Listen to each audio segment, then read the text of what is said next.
Hello everyone. Today we are going to use the Pythagorean theorem to solve some word problems. So you need to take out this worksheet. It's called 2D problems because we're going to be doing some 2D problems and then some 3D problems, but not all today. Today's just going to be the 2D problems. So take out this worksheet if you have a copy. If not, you can still follow along and learn how to solve some word problems using the Pythagorean theorem. I'm going to make this a little bit bigger for us so that you can see what I am doing here. All right, here we go. So here's the problem. It says your new laptop is 14.5 inches long and 12 inches wide. Find the length of the diagonal. Round your answer to the nearest tenth if necessary. Now, when you are solving problems, I think it's a good idea to draw a picture, right? So step one here says carefully read the problem and draw a picture to help you see what it is you're being asked to find, right? And I think this is a really good thing to do. So look at this. I'm just going to draw a little picture here. There we go. We're going to pretend that that is our laptop right there. And the second thing is we are going to put some measures on it so that we can really get a good idea of what it is that we're looking at. All right, so it says our new laptop is 14.5 inches long. So I think I'm just going to label this with a little 14.5. And then it says it is 12 inches wide. So I think I will put a little 12 here for 12 inches wide. And they are asking us to find the length of the diagonal. So I'm going to draw myself a diagonal from one corner to the next. Let's move that over here a little bit. There we go. There is our diagonal. And that is the number that we are trying to figure out, right? This is what we're trying to find. Okay, so I'm going to look for and label the right angle, right? There's going to be a right triangle in here somewhere. Look at this. We've got a right angle right here in the corner. So I don't even have to look at this part of my figure. All I'm going to look at is this right triangle right here. That's all I need. I'm going to use the 12. I'm going to use the 14.5. Those are the two sides that made the right angle, right? So those are my two legs. And if ever I'm trying to find a diagonal, that means I'm trying to find the hypotenuse. All right, back to our favorite formula. A squared plus B squared equals C squared. I've got two legs here. The 12 and the 14.5 are the two sides that made my right angle. So I'm going to replace these values. 12 squared plus 14.5 squared equals C squared. And then we're going to do a little math. So I don't need a calculator for 12 squared. I know that that's 144. However, 14.5 squared, not so much. Break out my calculator, and it is 210.25. And that equals C squared. All right, since I am finding the hypotenuse, I need to add these two together. So I'm going to add 210.25 plus 144, and that's going to give me 354.25 equals C squared. Remember, our last step is to always undo the second power. The opposite of putting a number to the second power is finding the square root. And again, I'm going to use my calculator for this because we have decimals and we have numbers that aren't perfect squares, and that's just craziness. All right, when I use my calculator for this, I get 18.821. So since they're asking us to round to the nearest tenth up here in the directions, I'm going to round this to 18.8. And since I'm rounding, I want to make sure that I don't use an equal sign, but I use a little squiggle there to show that it's an estimation. Step 6 I have on here because a lot of times people forget to do this last thing, and that is be sure to answer the question. So let's make sure we answer the question. So the question is the diagonal is 18.8. Let's see what unit we were using here, inches. There you go. I've now answered the question. All right, let's move on and let's do another example. So down at the bottom here, we've got two more problems that we're going to solve. And again, I think it's really a good idea to draw pictures when we're doing these. Make that a little bigger for us. Okay, So this next question says, a 12-foot ladder is leaning against a building. If the base of the ladder is 5 feet away from the building, how high up the side of the building will the ladder reach? Round your answer to the nearest 10. Okay, so the first thing I need to do is draw myself a building. So I will just draw it. Whoops, let's not do that. Let's do a building like this. Getting a little out of focus here. There we go. All right, so I'm going to draw a building, and I will draw my building right here. Let's call that a building. And then I am going to draw a ladder that is leaning against this building. So here's my ladder leaning against the building.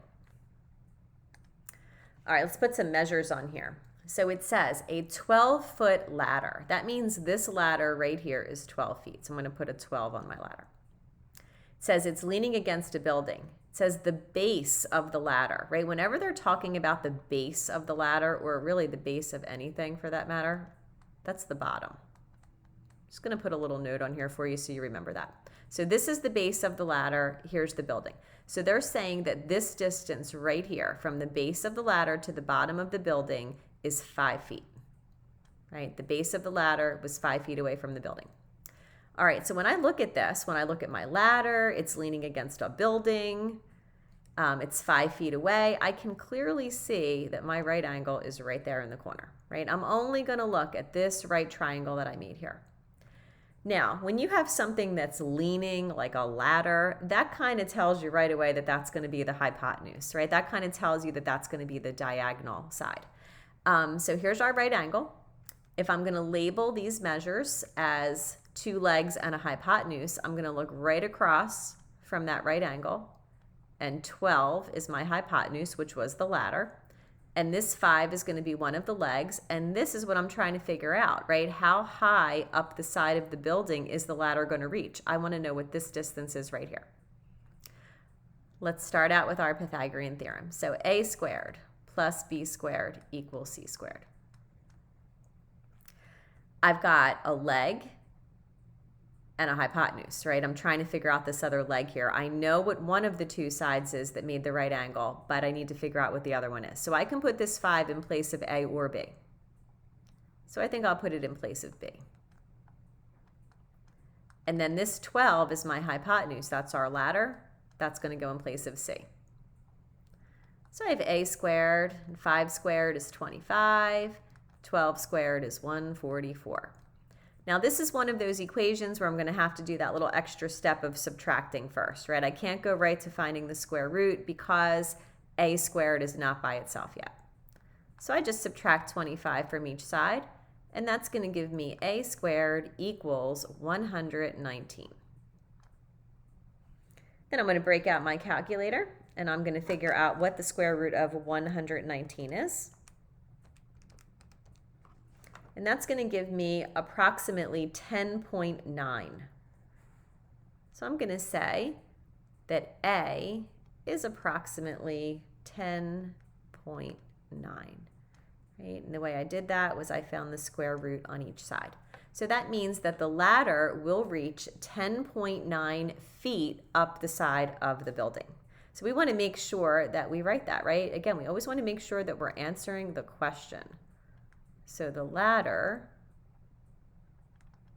will reach 10.9 feet up the side of the building. Okay, so I answered my question. All right, let's move on to the next example. So this time, what we've got going on here is a rectangular pool at the swim club. 75 meters long, 40 meters wide. How many more meters will you swim if you go along the edges of the pool rather than diagonally across the pool? Round your answer to the nearest tenth. All right, so first of all, I'm going to draw myself a pool. Here's my pool. And then I'm going to put some measures on here. So this says that the pool is 75 meters long. I'm going to say this is 75, and it is 40 meters wide. So there's 40. All right, so the question is, how many more meters will you swim if you go along the edges of the pool rather than diagonally across the pool? All right, well, first of all, let's talk about the edges here. So the edges, that would just be the sides, right? So the edges would be the sides of the pool. I'm going to make a little note here. So if I were to start here, right, I'll use a little pink for myself here. If I were to start here and I were to go along the two edges of this pool, what I would be doing is I would be going up here, right, which would be 40. And then after I do that, I would be going across this edge, right, which is 75. So I'd be going up 40 and across 75. So that distance, if I were to go along the edges, would be 40 plus 75. And if I add that together, I would have gone 115 meters. So that's if I go along the edges. But what they're asking me is, what if I didn't go along the edges? What if instead of going along the edges, I decided that I was just going to go diagonally across the pool from one corner to the other? So we're comparing what the difference would be. All right, so let's figure this out now. So I'm going to start by finding my right angle, which is going to be right here in this corner. If I'm going along these two edges, these are the two sides that made the right angle, so these are my two legs. And again, like we said before, anytime you're finding a diagonal, right, the diagonal is always the hypotenuse. So they're asking us to find the hypotenuse of this right triangle now. So let's start with our a squared plus b squared equals c squared. And I'm going to put these values in place of my variables. So I have 40 squared plus 75 squared equals c squared. Now these are some big numbers. 40 squared is 1,600. I know that one. 75 squared is also going to be a big number, and that's going to be 5,625 equals c squared. I'm going to add these two numbers together, and that gives me 7,225 equals c squared. And our last step, as always, is to find the square root. So the square root of 7,225 is 85.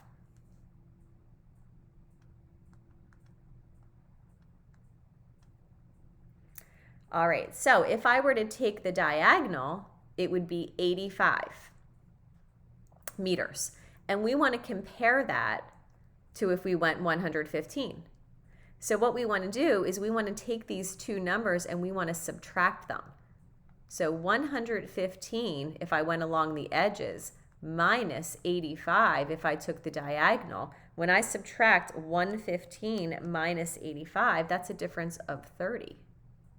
So the question was, how many more meters would I have to swim if I went along the edges? Well, it would have been 30 more meters, right? So 30 more meters. So obviously, we are saving some time and some meters by going across the diagonal rather than the two edges. All right, so like I said, I think drawing pictures is a really, really good idea when you are solving problems with the Pythagorean theorem, because you can draw the picture and label it, look for that right angle, look for your hypotenuse, right? Label that hypotenuse, and then you know the two sides that make the right angle are the legs. And then as always, we are using that Pythagorean theorem. Carefully replace your values. Make sure the hypotenuse always goes in place of c. And then also, don't forget to answer the question. That's something I always have to remind my students. So I hope this was helpful. If you have any questions, please be sure to ask me in class tomorrow or to ask your math teacher. We are always happy to help.